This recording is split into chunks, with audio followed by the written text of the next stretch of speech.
بسم اللہ الرحمن الرحیم۔ ایک صحابی نبی کریم صلی اللہ علیہ وسلم کے خدمت میں حاضر ہوئے اور عرض کیا، یا رسول اللہ، میرے یہاں تو کالا کلوٹا بچہ پیدا ہوا ہے۔ اس پر ان حضرت صلی اللہ علیہ وسلم نے فرمایا کہ تمہارے پاس کچھ اونٹ بھی ہے؟ انہوں نے کہا، جی ہاں۔ ان حضرت صلی اللہ علیہ وسلم نے دریافت فرمایا، ان کے رنگ کیسے ہیں؟ انہوں نے کہا کہ سرخ رنگ کے ہیں۔ ان حضرت صلی اللہ علیہ وسلم نے دریافت فرمایا، ان میں کوئی سیاہی مائل سفید اونٹ بھی ہے؟ انہوں نے کہا، جی ہاں۔ ان حضرت صلی اللہ علیہ وسلم نے اس پر فرمایا کہ پھر یہ کہاں سے آ گیا؟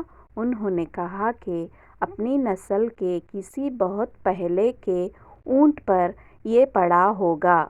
ان حضرت صلی اللہ علیہ وسلم نے فرمایا کہ اسی طرح تمہارا یہ لڑکا بھی اپنی نسل کے کسی دور کے رشتہ دار پر پڑا ہوگا۔